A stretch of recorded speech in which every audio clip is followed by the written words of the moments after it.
Good morning guys. आज मैं आप लोग को रिएक्शन बताने जा रहा हूं, जिसमें आप किसी भी रिएक्शन को देखते हैं, कोई भी रिएक्शन देखते हैं तो आपको लगता है कि हाँ रिएक्शन यानी कि टफ होता है। तो किसी भी रिएक्शन को अगर आप पहली बार देखिएगा और उसके बारे में आप कभी अध्ययन नहीं किए हैं या तो एक्सपेरिमेंट के द्वारा आप कभी किए नहीं हैं, एक्सपेरिमेंट क्या होता है, प्रैक्टिकली कैसे किया जाता है, आप नहीं देखें और आप थ्योरी के माध्यम से उसको रटने का प्रयास कीजिएगा। तो रटने का प्रयास कीजिएगा तो आप रट तो लीजिएगा, लेकिन आगे चल के याद नहीं रह पाएगा। तो आप किताबी कीड़ा बनने का प्रयास मत कीजिए। जैसे आप किताबी कीड़ा बनते हैं तो ठीक है, बन जाते हैं तो कोई दिक्कत नहीं है, लेकिन आगे चल के आप ही को नुकसान होने वाला है।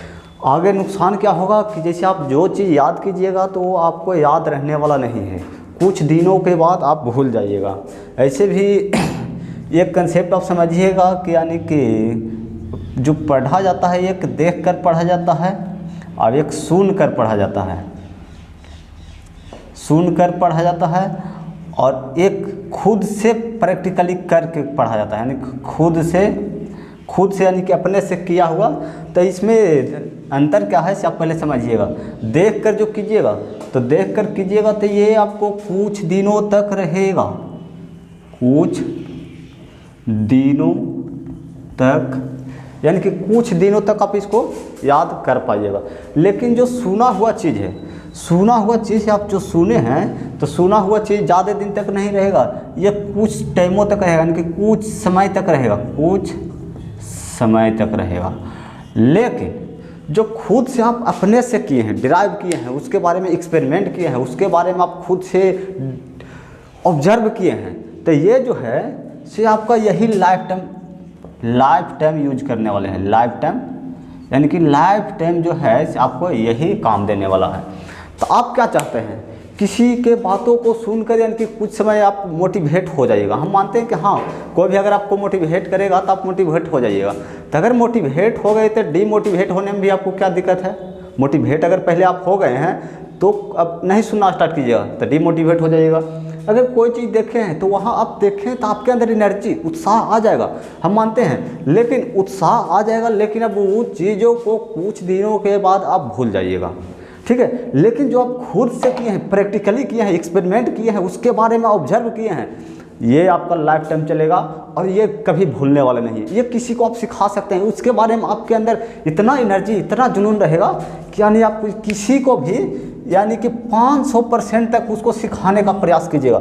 लेकिन ये देखा हुआ सुना हुआ चीज़ जो कुछ भी आपके अंदर है, ये आप उसको न तो आप सिखा सकते हैं और नहीं तो आप दिखा सकते हैं। अगर सुना भी सकते हैं और दिखा सकते हैं तो ये आपके अंदर कॉन्फिडेंस लेवल नहीं रहेगा, न तो उसके अंदर आप और कुछ अलग से जोड़ पाइएगा। जो आप देखे हैं या सुने हैं वही चीज़ आप कर पाइएगा। तो चलिए हम यहाँ पे देखते हैं power of chemistry research centre के तरफ से, यानी कि क्या यह 3 गो रिएक्शन है। ये 3 रिएक्शन है, यानी कि 3 गो रिएक्शन को हम चुटकियों में यानी कि ख़त्म कर देंगे। यहाँ पे खाली ध्यान देना कि हम यानी कि पढ़ेंगे इसको कैसे। पहला है ऊर्ज रिएक्शन, यानी कि ऊर्ज रिएक्शन नहीं, ऊर्ज अभिक्रिया। तो ऊर्ज अभिक्रिया, और एक है फिटिंग रिएक्शन यानी कि फिटिंग अभिक्रिया, और तीसरा है ऊर्ज फिटिंग रिएक्शन यानी कि ऊर्ज फिटिंग अभिक्रिया।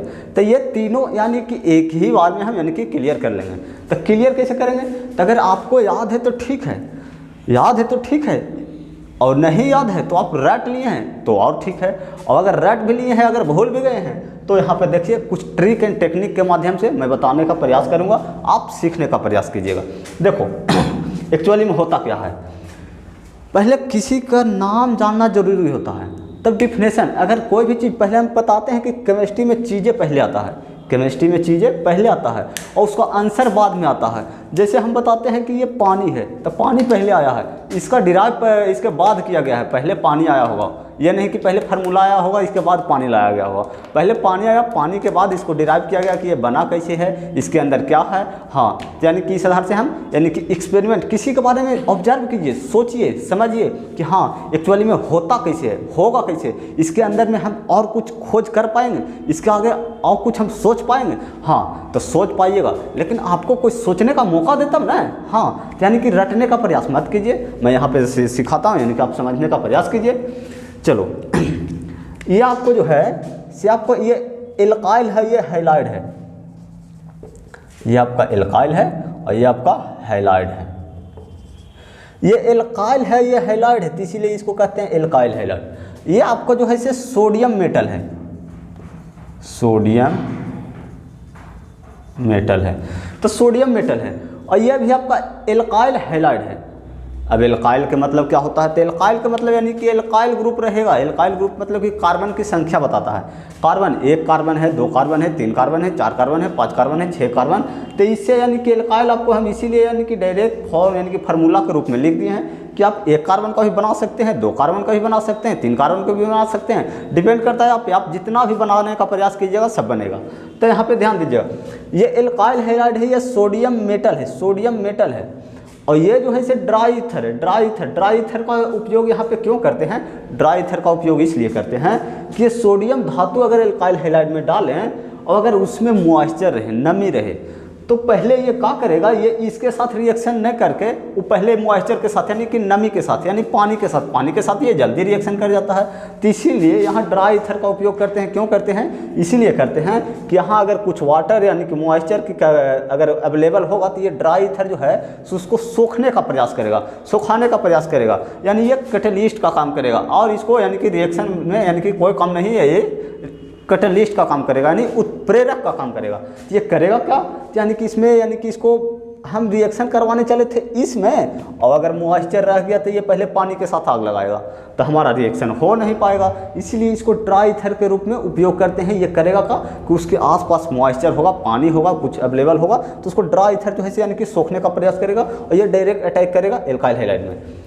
अब ये एल्काइल हैलाइड के साथ अभिक्रिया करेगा, तो यहाँ ध्यान देना, एल्काइल हैलाइड के साथ अभिक्रिया करेगा ना, तो ये 2 एल्काइल हैलाइड रहता है। एक अच्छा हाँ, अब मान लीजिए कोई कहता है एक एल्काइल हैलाइड लिए हैं कि 2 एल्काइल हैलाइड लिए, अब कोई कहेगा कि कै वो सोडियम मेटल लिए हैं। अब इसमें कोई बताएगा ये वाटर है, इसमें कै गो वाटर है, कोई बता सकता है, तो ऐसे नहीं बताएगा, यानी कि लाखों करोड़ों अरबों मोलिक्यूल इसमें अवेलेबल है। हाँ, यानी कि आप इसको अनुमान ऐसे नहीं लगा सकते हैं कि हाँ अब रिएक्शन करवाने चले हैं तो कोई कहेगा 1 गो लिए हैं, कोई कहेगा 2 गो लिए हैं, 1 गो 2 गो इसमें क्या लेंगे। हाँ, यानी कि इसको पूरी तरह से अभिक्रिया करवाएं, रिएक्शन करवाएं। हाँ, तो हाँ आप देखो, ये एल्काइल हैलाइड है, ये सोडियम मेटल है और ये एल्काइल हैलाइड है। तो 2 गो एल्काइल हैलाइड रहेगा, तो यानी कि अगर 1 सोडियम रहेगा तो 1 NaCl लेके चल जाएगा, NaX। अगर एगो और यहाँ पे सोडियम रहा तो यहाँ से एगो लेके चल जाएगा इधर से, यानी कि 2 गो अगर रहेगा तो 2 गो रहेगा, तो ये ऐसे करके पूरी तरह से लेके चला जाएगा। तो लेके चला जाएगा तो ये बॉन्ड यहाँ पे तोड़ दिया, ये बॉन्ड यहाँ पे तोड़ दिया, ये बॉन्ड यहाँ पे तोड़ दिया, ये बॉन्ड यहाँ पे तोड़ दिया, इसको दोनों को ऐसे करके पकड़ को ऐसे जोड़ दो। ये टूटा हुआ बॉन्ड है, ये टूटा हुआ बॉन्ड है, ये दोनों को आपस में ऐसे पकड़ कर जोड़ो तो देखो ऐसे बन जाएगा। और यहाँ से निकला क्या, NaX और NaX, यानी कि 2 गो NaX निकला, तो कहेंगे ये 2 NaX निकला। तो कहेंगे क्या कि एल्काइल हैलाइड की अभिक्रिया सोडियम मेटल के साथ ड्राई ईथर के उपस्थिति में कराते हैं तो एल्केन बनता है, या एल्केन कहो या तो इसको हायर एल्केन कह दो। हायर एल्केन काहे कह रहे हैं, हायर एल्केन कहेंगे, हायर एल्केन। देखो यहाँ काहे कह रहे हैं, यहाँ अगर अगर 1 कार्बन का रहेगा तो 2 कार्बन का बनेगा। अगर कार्बन की संख्या 1 रहेगा ना तो 2 कार्बन का बनेगा, कार्बन की संख्या 2 रहेगा ना तो 4 कार्बन का बनेगा, कार्बन की संख्या 3 रहेगा ना तो 6 कार्बन का बनेगा। तो इस आधार से ये अभिक्रिया होगा। हाँ, और इसमें यानी कि आपको ये पता भी नहीं चलता है कि किसको कौन सा अभिक्रिया कहाँ पे यूज करें, कैसे यूज करें। तो हाँ, यहाँ पे ये बात समझना जरूरी है। देखो यहाँ इसमें जब भी रिएक्शन होगा, ऊर्ज रिएक्शन यानी कि ऊर्ज अभिक्रिया में, ये जब भी एल्काइल हैलाइड यहाँ पे होनी चाहिए। अच्छा, हैलाइड के जगह पर आपको पता है कि हैलाइड के जगह पर आपको फ्लोरीन, क्लोरीन, ब्रोमीन, आयोडीन ये सब होता है, लेकिन जनरली ये दोनों आपस में यानी कि रिएक्ट करके यानी कि ये अभिक्रिया देता है। अधिक से अधिक आपको ये क्लोरीन के साथ अभिक्रिया यानी कि ये देता है। ये आपको एग्जाम में इसी से रिलेटेड आपको पूछते रहता है, आपका एग्जाम्पल भी इसी से रिलेटेड आपको कोई भी बुक में दिया रहेगा। हाँ, तो इसको आप आसानी पूर्वक समझने का प्रयास कर लिए होंगे और समझ गए होंगे। अगर नहीं समझे होंगे तो इसको फिर से दोबारा देखने का भी प्रयास कीजिएगा और अपने दोस्तों के पास पहुँचाने का भी प्रयास कीजिएगा। हाँ, तो अगर इसका डेफिनेशन लिखना रहेगा तो हम तो पहले बता दिए कि क्वेश्चन यानी कि आंसर पहले आ जाता है। आंसर पहले आ जाता है। और आपको तो देखो आंसर पहले कैसे आया सो, ये एल्काइल हैलाइड है, ये सोडियम मेटल है, ये भी एल्काइल हैलाइड है। तो कहेंगे एल्काइल हैलाइड की अभिक्रिया सोडियम धातु के साथ, सोडियम मेटल के साथ ड्राई ईथर की उपस्थिति में कराते हैं तो हायर एल्केन प्राप्त होता है, उसे ऊर्ज रिएक्शन कहते हैं, ऊर्ज अभिक्रिया कहते हैं। इतना आसान छोटा डिफिनेशन तो है, आप आसानी पूर्वक या तो आप ये याद है तो ये लिख दो, या तो ये याद है तो ये लिख दो, डिफिनेशन लिख दो। इक्वेशन याद है तो डिफिनेशन लिख दो, डिफिनेशन याद है कि इक्वेशन लिख दो। तो हाँ, ये क्लियर हो गया होगा कि यानी कि इसमें जब भी रहना चाहिए तो एल्काइल और हैलाइड रहनी चाहिए, और इसमें क्या सोडियम मेटल अवेलेबल होनी चाहिए। अच्छा, इसको ड्राई ईथर की उपस्थिति में करवाते हैं। अगला रिएक्शन देखना, एक होता है फिटिंग रिएक्शन। तो फिटिंग रिएक्शन जो भी है इसे इसी से रिलेटेड है। ये कैसे, इसमें एल्काइल हैलाइड था, इसमें एराइल हैलाइड है। इसमें क्या है, एराइल हैलाइड, एराइल हैलाइड, इसको कहते हैं एराइल हैलाइड। अब ये एराइल हैलाइड की अभिक्रिया सोडियम धातु के साथ करवाते हैं, इसको भी सोडियम धातु के साथ करवाते हैं। और ये ड्राई ईथर, डी और ये ऐसे लिखा रहेगा तो समझना नहीं कि हाँ कोई दूसरा चीज़ लिख दिया है, ये मतलब ये शॉर्टकट फॉर्म में लिख दिया है ड्राई ईथर। अच्छा, आगे चल के आपको यहाँ सोडियम नहीं लिख के, सोडियम यहाँ नहीं लिख के यहीं पे लिख देगा, यानी कि ऐसे करके लिख देगा Na और ड्राई ईथर, ऐसे करके लिख देगा Na ड्राई ईथर, और ये एक ही कंपाउंड देगा, ये एक ही कंपाउंड देगा, इतना ही देगा, ये इतना ही देगा। ये एराइल हैलाइड दे देगा, यानी कि सोडियम मेटल और ड्राई ईथर की उपस्थिति में दे देगा, कहेगा अभिक्रिया करवाओ। तो मैं आपको पूरी तरह से यानी कि इतना बड़ा दे दिया हूँ कि आप समझने का प्रयास कीजिए, लेकिन आपको एग्जाम में डायरेक्ट इतना ही छोटा रहेगा, इतना ही दिया रहेगा, ये एराइल और हैलाइड इतना ही रहेगा, सोडियम और ड्राई ईथर ऐसे करके दिया हुआ रहेगा। तो हाँ, आप अगर ऐसे रहेगा तो यानी यही आंसर होगा, यानी कि इसी आधार से बनेगा। और अगर इतना भी रहेगा ना तो यही होगा आपको, यानी कि पूरा इतना बड़ा यानी कि आपको नहीं देगा। हाँ, आपको समझना होगा, सोचना होगा, खुद सोचना होगा। आप कहिएगा कि सर आप ऐसे पढ़ाए थे, क्वेश्चन ऐसे आया, तो ऐसे आया तो आपको कुछ दिमाग लगाना होगा ना, कुछ सोचना होगा ना। हाँ, तो अब इसको क्या करें, एराइल हैलाइड को सोडियम धातु के साथ ड्राई ईथर की उपस्थिति में, डी मतलब ड्राई ईथर, तो ड्राई ईथर की उपस्थिति में जब अभिक्रिया करवाइएगा तो ये बनेगा बाइफेनाइल, बाइफेनाइल, और ये साइड प्रोडक्ट अलग निकल जाएगा साल्ट के रूप में। हाँ, तो इसको अगर फिटिंग रिएक्शन को अगर हम लिखना चाहें डिफिनेशन, तो कहेंगे एराइल हैलाइड की अभिक्रिया सोडियम धातु के साथ ड्राई ईथर की उपस्थिति में करते हैं तो बाइफेनाइल प्राप्त होता है, उसे कहते हैं फिटिंग रिएक्शन। हाँ, ये और कुछ दूसरा भी हो सकता है, लेकिन बस इतना ही आपको पूछता है, इतना ही छोटा छोटा सवाल आपको पूछते रहता है। कहेगा कि एराइल हैलाइड की अभिक्रिया सोडियम धातु के साथ ड्राई ईथर की उपस्थिति में कराते हैं तो बाइफेनाइल प्राप्त होता है, उसे फिटिंग रिएक्शन कहते हैं। फिटिंग रिएक्शन यानी फिटिंग अभिक्रिया कहते हैं। तो ये भी बात समझ में आ गया होगा।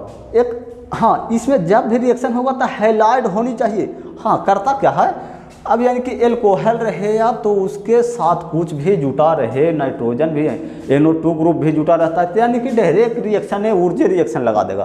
तो नहीं, जब भी इसमें रिएक्शन लगाना है तो यानी कि हैलाइड होनी चाहिए, एल्काइल के साथ हैलाइड होनी चाहिए, या तो एराइल के साथ हैलाइड होनी चाहिए। अब इसको फेनॉल के साथ अभिक्रिया करवा दीजिएगा तो होगा, नहीं होगा।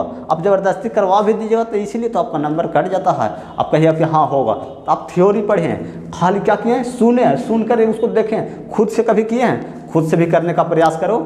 और मैं भी यानी कि क्या करूँगा, यानी कि कुछ कुछ रिएक्शन को, यानी कुछ कुछ अभिक्रिया को मैं एक्सपेरिमेंट के द्वारा आपको सिखाने का प्रयास करूंगा।